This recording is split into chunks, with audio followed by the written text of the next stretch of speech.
Magandang araw po, Don Roberto. Malugod na pagbati nilang lahat, saka sila sabay na yumuko na makita ang ama ni Alfred. Ganong kalaki ang respeto sa kanya sa pamamahay na to bilang may-ari at bilang isang makapangyarihang tao. Dad? At siya ba ang personal maid mo, Alfred? Bagyang nasaktan si Camila. Why, son? Is there anything you want to add? Tiimbagang nasagot ng kanyang ama. Alam na agad ni Alfred na wala sa mood ang kanyang ama mula pa sa kanyang opisina. Kahit na ganoon, ay umaasa pa rin si Camila na ipagtatanggol siya ng binata dahil sabi niya ay mahal siya nito at kahit wala silang label ay doon na lang siya kumakapit sa sinabi nitong mahal niya si Camila at hindi niya hayaang umalis ito sa kanyang tabi. Yes, that's true, Dad. She's just my personal maid. Halos pagsakluban ng langit at lupa si Camila nang marinig yon. Umaasa siya na hindi lang yun ang trato ni Alfred sa kanya. Kusa na lang bumagsak ang mga luha niya sa kanyang mga mata. Kusa lang naupo siya na parang kandila. Hindi niya maramdaman ang mga buton sa katawan. She left there without saying anything. Parang napipi siya bigla. Sinabi ko naman sa iyo, Camila, matuto kang lumugar. Kumindat pa sa kanya si Nicole. Tumakbo si Camila ng sobrang bilis. Hindi naman siya dapat nasaktan ng ganito kung hindi siya umasa. Umasa siya ng malaki kay Alfred. Everyone, go back to work. Utos ni Don Roberto. Lahat sila ay mabilis pa sa kidlat na nagsibalik sa trabaho. Kilalang kilala nito ang amo. Kilalang kilala nila ang galaw ng sikmura ni Don Roberto. Mata pobre ito at masamang ugali. Nilisan nito ang kusina pero agad siyang sinundan ni Alfred sa opisina nito sa bahay. Dad? Alfred, pagod ako. Dad? Why did you do that? Bakit mo naman pinahiya si Camila?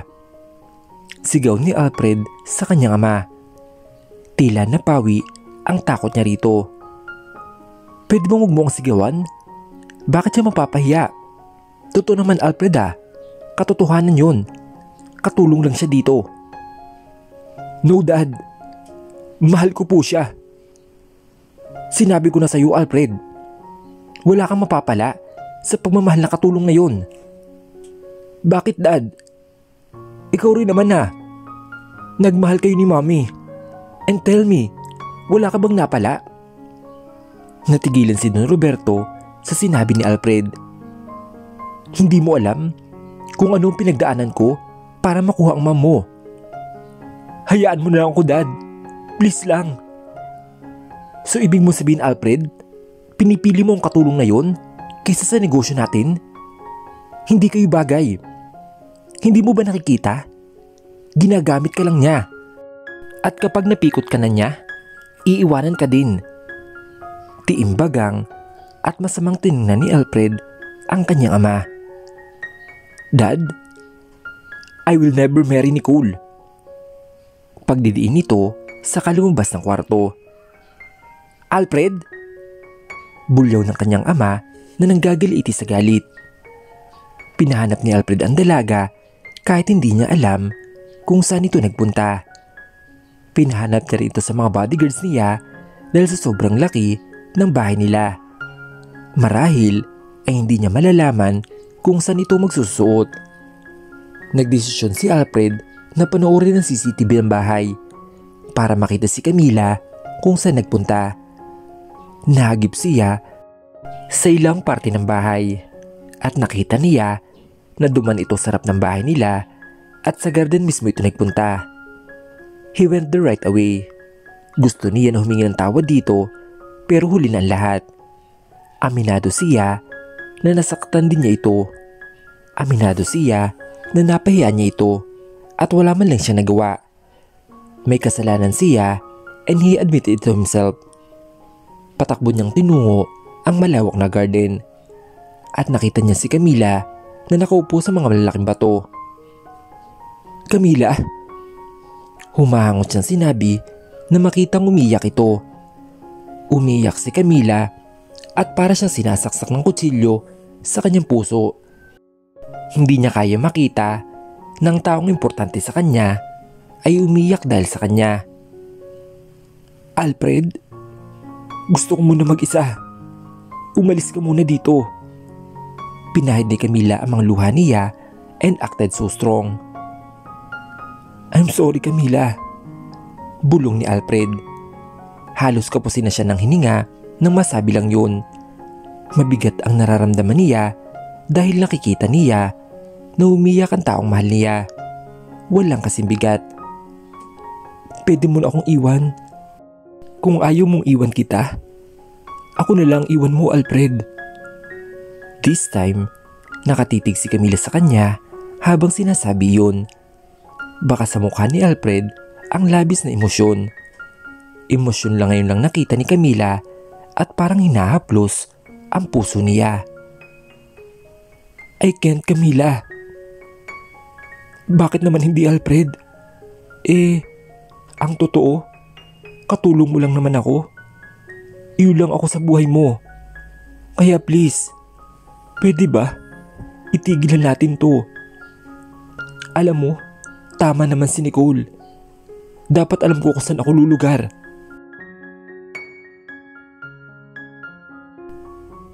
Pinaghagis ni Alfred lahat na makita sa kwarto niya. Mariis ang napahawak sa kanyang ulo. Halo-halo ng emosyon na nararamdaman niya. Galit na galit siya.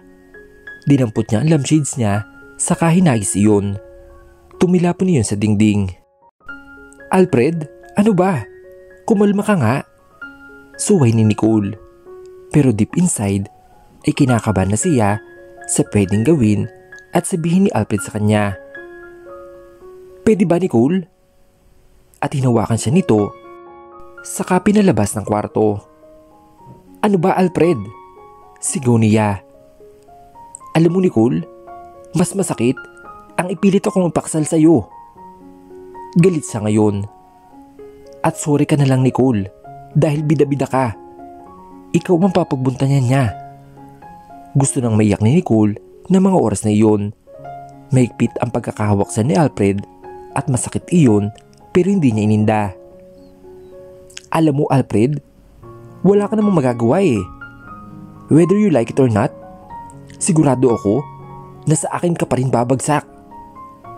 At iyang si Camila, babalik at babalik kung saan siya nababagay. Hindi siya pwede dito. Pagmamatigas nito, pare silang masama na nagtitigan sa isa't isa. Walang nagpapatalo.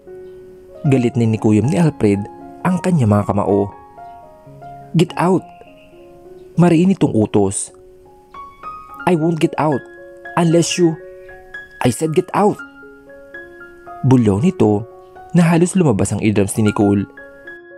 Pero sa pagkakataong ito ay para na siyang mababaliw. Hindi alam ni Alfred kung ano ang isasalba niya. Kung ang relasyon ba nila ni Camila o ang kumpanya nila na nanganganib na bumaba sa mataas sa posisyon nito. Tumunog ang kanyang cellphone kaya saglit siyang natigilan sa pag-iisip. Hindi niya sana sasagutin ito dahil baka parte naman yun ng kumpanya. Pero nakita niya ang rumistro sa kanyang cellphone ay bigla siyang napaiyak. Matigas si Alfred pero bigla lang siya nalambot na makita kung sino tumatawag. Mabilis nitong pinindot. My love? Boses ng kanyang mami sa kabilang linya. Simula ng bata pa siya, may love na ang tawag sa kanya ng kanyang ina. Ganon sila ka-close. Ganong kamahal ni Alfred ang kanyang ina. Sadya nang umalis ang mami niya ay nagtanim siya na malaking sama ng loob dito. Mom? Mahina niyang sagot. Natrimberhan agad ng mami niya na malungkot siya base pa lang sa boses nito. Sasagutan sana ng mami niya na magsalita siya ulit. Mom, kailangan kita ngayon. Tulungan mo ko. At nang matapos ang kanilang pag-uusap, ay para siyang batang umiiyak. Tama nga si Camila. Alfred has a soft heart. He just need a little push to let it out. "Sir?" Boses ni Manang Sela sa labas ng pintuan ng kanyang kwarto. Mahinaw ng boses ito. "Sir Alfred? Papasok daw po si Camila." Ani pa ulit. Natigilan si Alfred nang mabanggit ang pangalan ni Camila. Mabilis siyang tumayo at pinubuksan ng pinto si Manang Sela. Si Camila nga ang bumungad sa kanya sa pintuan pa lang. Nakatungo ito at hindi nakatingin sa kanya. Mabilis niyang hinatak papasok ng kwarto niya ang dalaga sa kasinaradong pintuan. Wala siyang pakialam kahit ano pang isipin ni Manang Sela sa kanya. Dali-daling niyakap ni Alfred ang dalaga at kitang-kita kina Camila ang sakit sa mata ng binata. "Camila?" Para siyang naubusan ng lakas kapag dating kay Camila. Ramdam na ramdam talaga ng dalaga ang bawat paghinga ni Alfred. Kitang-kita niya na nasasaktan ito. Pero kailangan niyang panindigan ang desisyon niya. Kailangan niyang panindigan ito para sa ikatatahimik at ikakaayos ng lahat. "Sir?" Nagsalubong agad ang kilay ni Alfred nang banggitin iyon ni Camila. Nasanay kasi siya na Alfred ang tawag nito sa kanya. Nangungusap ang mga titig niya sa dalaga. "Camila? Anong tinawag mo sa akin?" Bulong niya. "Sabi ko po, sir, kailangan ko ng panindigan ang pagiging katulong ko dito." Malakas na sinuntok ni Alfred ang pader sa mga isinagot ni Camila. Hindi niya ito nagustuhan. Namilog tuloy ang mga mata ng dalaga. "Sir, ano ba? Do you think landi lang lahat ng yun, Camila? It's more than that." Hindi na napigilan ng dalaga ang pagpatak ng mga luha niya sa kanyang mga mata. She hates it. She hates the feeling that she's hurting him. Para rin kasi tinutusok sa dibdib. "Oo. Landi lang yun para sa akin, Alfred. Ginawa ko lang ang lahat yun para sa pera. Kaya ako tumatabi sa'yo. Desperado na kasi ako nung masenso sa buhay. Pero gusto ko nang itigil natin yon. Nagpunta ako dito para magtrabaho, para maging katulong mo, hindi para makasama mo sa kama. Kaya please, sir, gusto ko na lang magtrabaho. Gusto kong pauladin ang buhay ko." Naikuyom ni Alfred ang kanyang palad. Ganun na lang ba kadali yun? Na kapag sinabi mong ayaw mo na, ay titigil na lang? Paano kung di pabor sa isa? "I'm sorry, Camila. Pero hindi ko yun mapapayagan." Hinawakan niya ang bewang at masuyos ang hinalikan nito. Mariin ang bawat halik na yun. Ramdam na ramdam ni Camila ang sakit sa mga halik ni Alfred. Hinayaan niyang halikan siya nito habang tumutulo ang mga luha niya sa kanyang mga mata. Sobrang sakit para sa kanya na umpisa pa lang ay isinuko na niya si Alfred para sa kitatahimik ng lahat. Nang maramdaman ni Alfred na ayaw talagang mag-respond ni Camila sa bawat halik niya ay nasaktan nito. "Please, Camila." Pagmamakaawa niya. For another time, nakita niyang emosyonal ito. Inalayo ni Camila ang kanyang sarili sa binata at umiwas na lang siya ng tingin dito. "Sir, tawagin mo lang ako kapag may papagawa na kayo," sabi niya dito, saka tumalikod na. "Hindi mo naman ako iiwan, Camila, right?" Pagkaklaro nito, gusto niya makapante na hindi siya iwan ng dalaga. Kahit iyon man lang ay mapagbigyan siya nito. "Hindi, sir. Nandito lang naman ako. At handang paglikuran ka bilang personal na katulong mo." Sinulapan sa saglit ni Camila at ngumiti sa kanya. Pilit ng ngiti lang yun bago siya umalis. At pagkalabas niya pa lang ng kwarto ay bumagsak na ang mga luha ng dalaga. Impit na lang siyang napaiyak. Sa punto ding iyon ay nakita siya ni Nicole na umiiyak. Ngumisi agad ang bruha It makes her happy seeing someone suffer. So ano Camila? Bakit ka umiyak ngayon? You think you can really have him dahil ikaw ang mahal niya? Mabilis na pinahid ni Camila ang luha niya at matilim na tinignan si Nicole. Ma'am Nicole, ayoko makipag-away ngayon. Kaya please lang, lubayan mo na lang ako. Kahit kailan, ay hindi sapat ang pagmamahal ng Camila. Alam mo, pabor din naman sa ito eh. Para naman bago ka bumagsak, yung mga pakpak mong matayog ang lipad ay mabutol na kagad. Mahina pa itong natawa, sabay takip ng kanyang bibig. Huminga na lang ng malalim si Camila. Kung tutuusin, ay ubos na ubos ng pasensya niya rito kay Nicole, pero pilit niyang makisama at magtimpi sa ugali nito. Isa pa, wala siya sa teritoryo nila. Bahay ito ni na Alfred at ayaw niyang gumawa ng kung anong mga iskandalo na mas lalo magpapababa ng tingin nila sa kanya. Kung may mapupuntahan lang siya, ay aalis na siya dito, pero kailangan niyang trabaho. Camila, don't ignore me. I'm talking to you. Hinila ito bigla ang buhok ni Camila. Sa sakit noon, ay pakiramdam ni Camila ay matatanggal ang anit niya. Aray! Napasigaw sa sakit at napahawak sa buhok niya. Masakit ba? Wala pa ngayon sa kalahating lakas ko eh. Singhal ni Nicole saka sinubsob ang dalaga sa pader. Mabuti na lang at napadaan si Marky para i-check si Alfred at ito agad ang inabutan niya. Ma'am Nicole, tama na po. Inawat siya ni Nicole na buong lakas na inungungod si Camila sa pader. Hindi man lang ito nakalaban.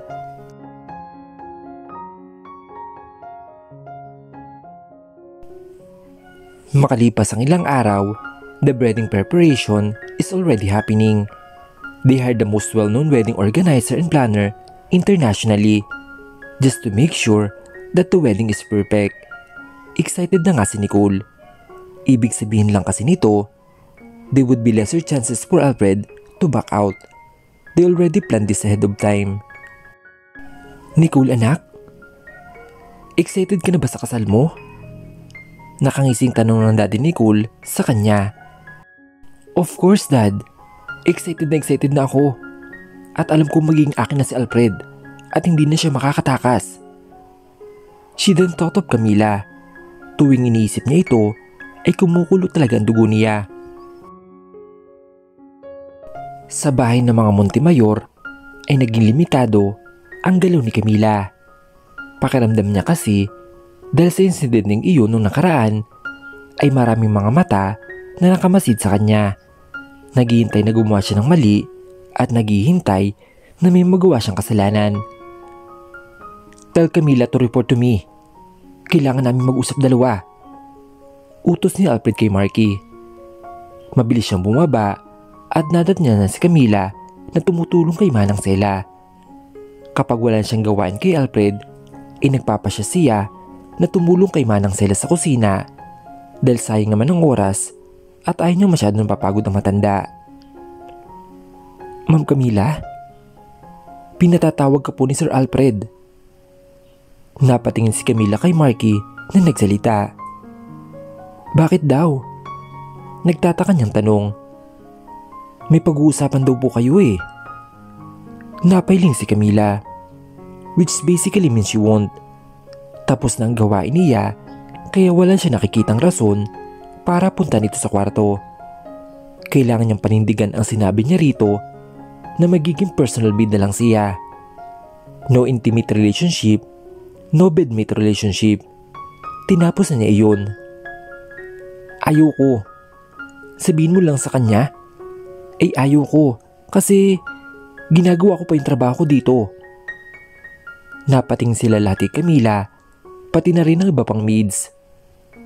Grabe, ang tapang naman ni Ma'am Camila. Biruin mo, kaya niyang tanggihan si Sir Alfred? Bulong ng isang katulong na kasama niya na naghihiwa ng karne. Oo nga eh. Alam mo, bilib nga ako sa kanya.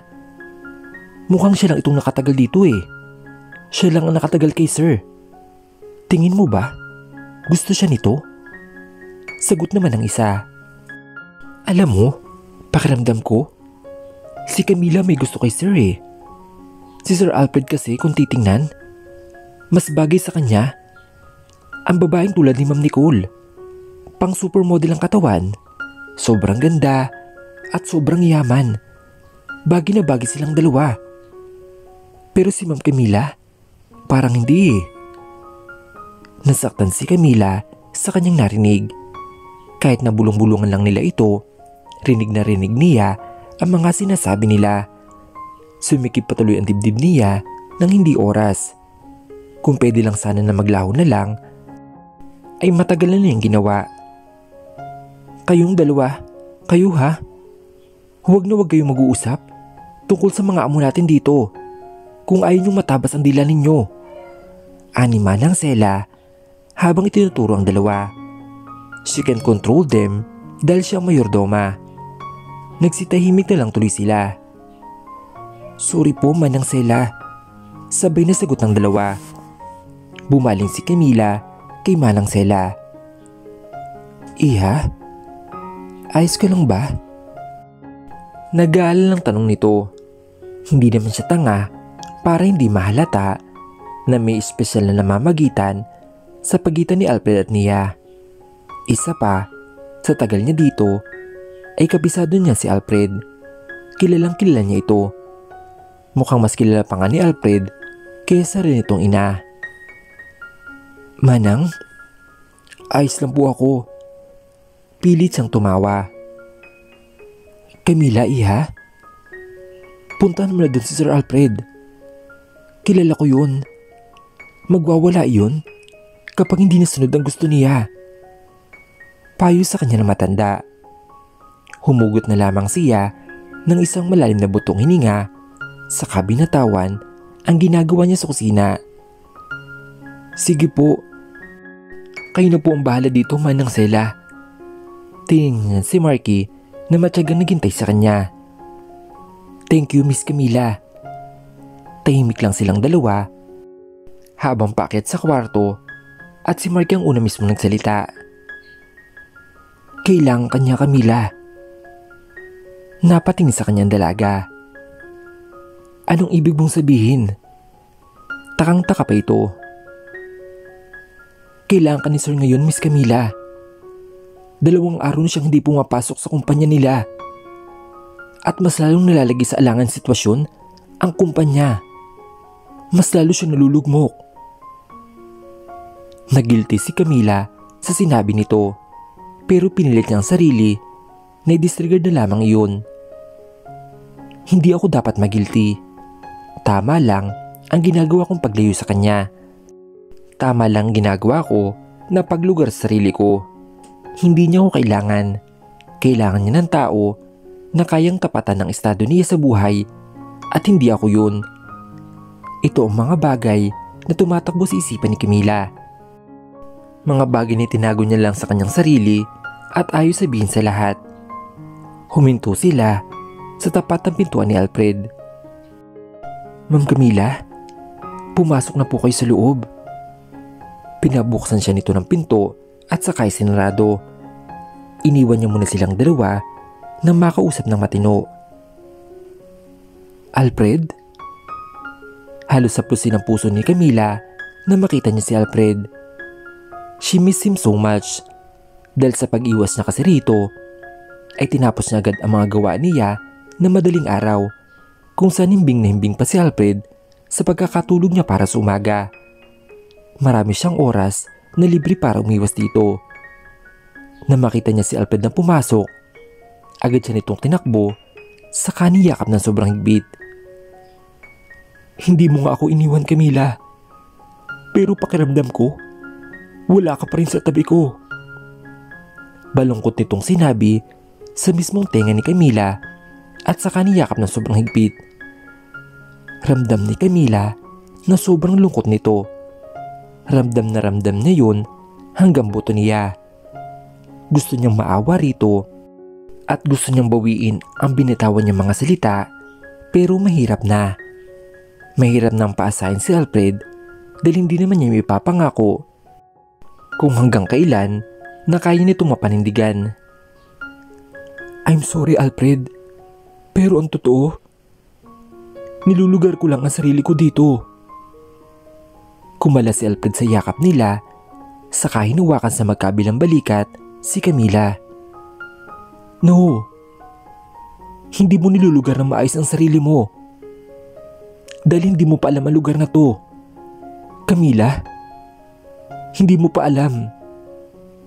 Nagulan si Camila sa mga sinabi nito. Ano bang ibig mong sabihin, Alfred?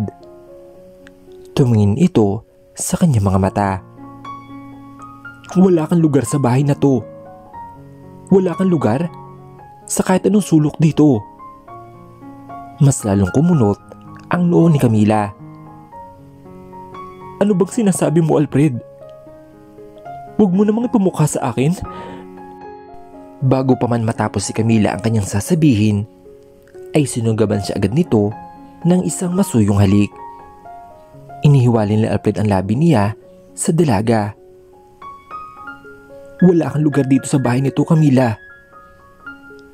Pero may espesyal na kang lugar sa puso ko. Kaya kung ilulugar mo lang ang sarili mo, gusto ko lang ipaalala sa iyo na meron kang lugar sa puso ko.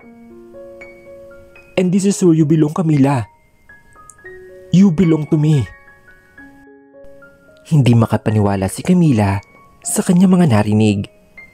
Ramdam na ramdam niya na seryoso ang binata sa mga sinabi nito. Pakiramdam ni Camila ay lumutang siya bigla sa ere. Hindi niya inaasahan na sasabihin nito ni Alfred sa kanya. Unti-unting pumatak ang mga luha niya sa kanyang mga mata. Maraang pinahid ni Alfred ang luha niya gamit ang palad nito. Please, Camila. Huwag ka nang umiyak. Nasasaktan ako kapag nakikita kang umiiyak. Ikaw na lang kakampi ko dito. Kaya sana, patawarin mo ako. Kailangan kita, Camila. Nanlaki ang mga mata ni Camila sa kanyang mga narinig. Alfred, patawarin mo ako. Patawarin mo ako kasi dahil sa akin ay nasasaktan ka. Hindi na yun mahalaga, Camila. Just tell me. Sabihin mo lang sa akin na mahal mo din ako at hindi mo ako iiwan. Ayos na ako dun, Camila. Tiningnan niya ang binata sa kanyang mga mata at ngumiti siya dito. At muli nagsalita si Camila. Alfred, ang totoo, mahal din kita. Mahal na mahal. At alam mo ba ang dahilan kung bakit hindi ako maalis dito?